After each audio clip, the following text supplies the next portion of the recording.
হাসির রাজা, জ্ঞানের রাজা, রসিক রাজা। এই তো রাজসভায় সবাই আজ সময়ে চলে এসেছে দেখছি। সময় তো আসতেই হবে মহারাজ। শীত কেটে বসন্ত এলো, কদিন পরে বসন্তেও পূর্ণচ্ছেদ পড়বে। এখন তো সকাল সকাল উঠছি, সকাল সকাল আসছি। কি বললে পণ্ডিত? কিছুই মাথা মুন্ডু বুঝলাম না। পণ্ডিত মশাই সোজা ভাষায় বলতে চাইছেন গরমকাল চলে এলো, তাই ঘুম ভাঙতে কারো দেরি হচ্ছে না, তাই সবাই তাড়াতাড়ি আসছে। একদম তাই। হ্যাঁ, গরমকাল। গরমকালের প্রথম দিন মানে নববর্ষ, আর নববর্ষ মানে হালখাতা। হালখাতা মানে মিষ্টি শরবত। আহা, বিকেল থেকে সন্ধেবেলাটা জমে জমজমাট। তাহলে তো সেদিন গোপালেরই দিন। হ্যাঁ, ভরপেট মিষ্টি ভোজন। হ্যাঁ, মিষ্টি নোনতা সবই হয়। যে কটা জায়গায় নিমন্ত্রণ পাই সব দোকানে কিছু অগ্রিম দিয়ে হালখাতা চালু করি, আর তারপর শুরু হয় ভুনিভোজ। এটা অত বড়াই করে বলার মতন কিচ্ছু না। আমি প্রত্যেকটা দোকানে ধার মিটিয়ে শোধ করে আসি, কোথাও কোনো ঋণ থাকে না।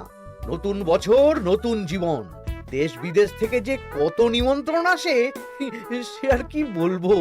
দেশ বিদেশ থেকে নিমন্ত্রণ আসে আপনার? সত্যি কথাই বলছি, আমার বাড়িতে কত নিমন্ত্রণ আসে জানো? জানলে তোমার চোখ কপালে উঠবে। বাবা, বাবার কিছু নেই, খরচ করতে হয় বুঝলে। তোমার মতন কিপটে নাকি? তাহলে সব নিমন্ত্রণ আপনি নিজে গিয়ে রক্ষা করেন? রক্ষা করিবই কি, ধার দেনা না থাকলেও অগ্রিম দিয়ে খাতা খুলে আসি। বাবা,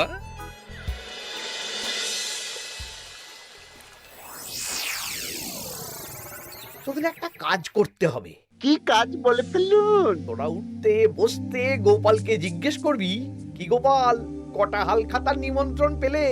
মন্ত্রী মশাইকে তো 10টা দোকান থেকে বলেছে। বুঝে গেছি, গোপালকে আপনার কাছে আরো খাটো দেখানো হবে। এই যে শোনো, এই থলেটা ধরো। হ্যাঁ, আর মুদির দোকান থেকে 500 মুগ ডাল আর 1 কেজি চিনি নিয়ে এসো তো।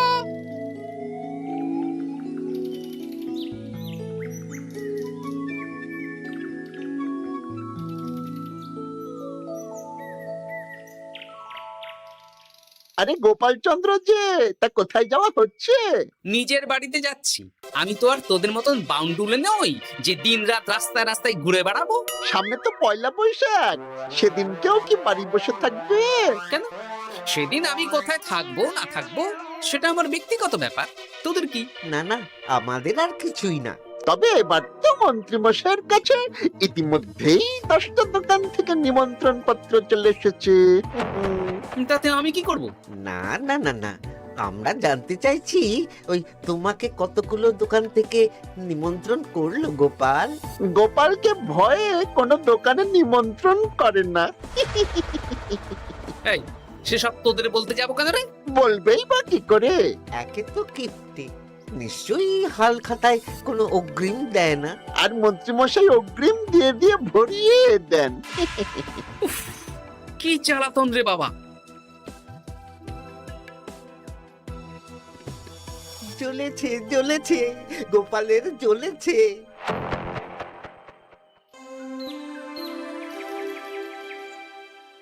তা কি খবর বলো? সবাই হালখাতার কেমন নিমন্ত্রণ পাচ্ছ? আমার মহারাজ ওই 2 জায়গা থেকে নিমন্ত্রণ এসেছে, ভোলার দোকান আর এক মুদির দোকান থেকে।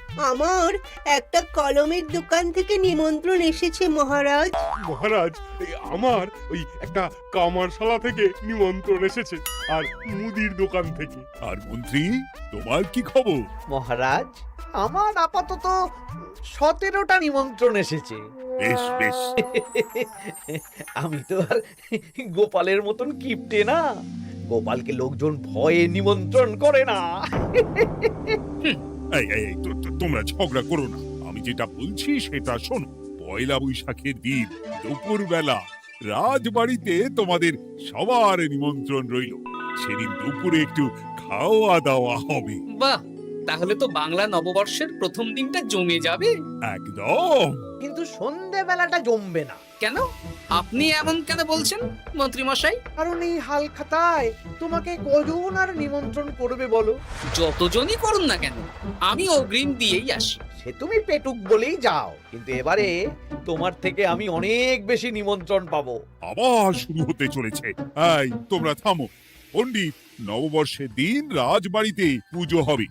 আমি জানি তুমি সেদিন খুব ব্যস্ত থাকবে, কিন্তু রাজবাড়ির পুজোটা মনে করে করে দিতে হবে। নিশ্চয়ই মহারাজ, নিশ্চয়ই। আর গোপাল, মন্ত্রী, তোমরা দুজনেই আমাকে হাল খাতার নিমন্ত্রণ পত্র দেখাবে। কে কতগুলো নিমন্ত্রণ পত্র পেয়েছো? এতেই বোঝা যাবে যে কে কত জনপ্রিয়।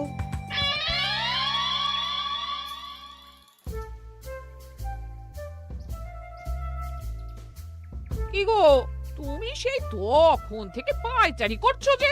খাবারটা তো জল হয়ে গেল গো। গিন্নি, আমাকে কিছু একটা করতেই হবে বুঝলে। মন্ত্রী মশাই দিন রাত আমার পিছনে লেগে আছে। আরে কি হয়েছেটা কি? হ্যাঁ, উনি বলছেন উনি নাকি কৃষ্ণনগরের সবচেয়ে জনপ্রিয়, তাই ওনার কাছে নববর্ষের হাল খাতায় সবচেয়ে বেশি নিমন্ত্রণ আসে। হাল খাতার নিমন্ত্রণ দিয়ে কি জনপ্রিয়তা বিচার করা যায় নাকি? কে কাকে একটা চিঠি পাঠালো আর সে মহান হয়ে গেল? হ্যাঁ, ঠিক বলেছো গিন্নি, চিঠিতেই কাপ করো। দিন রাত উঠতে বসতে কথা শোনানো, আমি দেখাবো মজা। এই বলি, তুমি কি করবে? এবার খেলা জমবে, মজা হবে।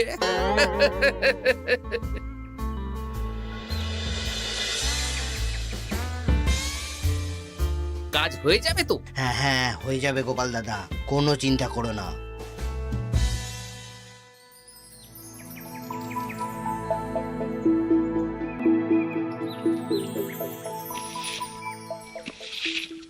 ও দিদা, আমরা তো তখন থেকে এখানে দাঁড়িয়ে আছি।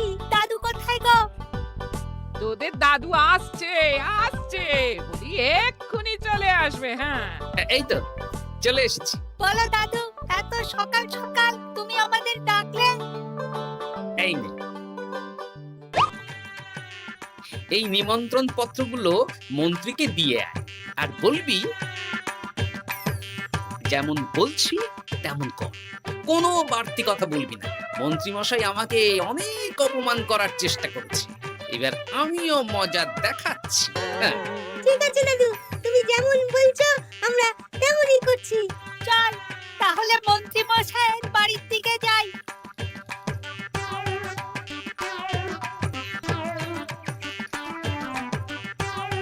আরে ওই তো বটা কাকা, ঘটা কাকা, চল ওদের দিকেই ধরি।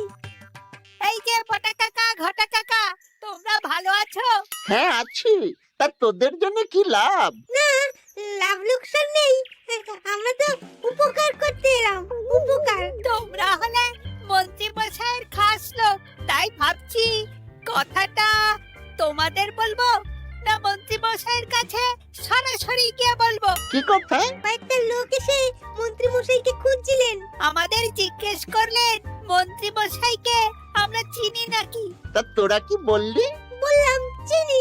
ওনারা এই চিঠিগুলো আমাদের হাতে ধরিয়ে দিলেন, তারপর বললেন ওই পুজংপুর গ্রামে 15টা দোকানে পয়লা বৈশাখে মন্ত্রী মশাইয়ের নিমন্ত্রণ আছে। আচ্ছা তাই বুঝি? দে দে, আমরা এই চিঠিগুলো দিয়ে আসছি, তোরা বাড়ি যা। বেশ, গেলাম তাহলে। বলিস কিরে বটা ঘটা, ভুজংপুর? হ্যাঁ এই দেখুন না, রং বেরঙের নিমন্ত্রণ পত্র।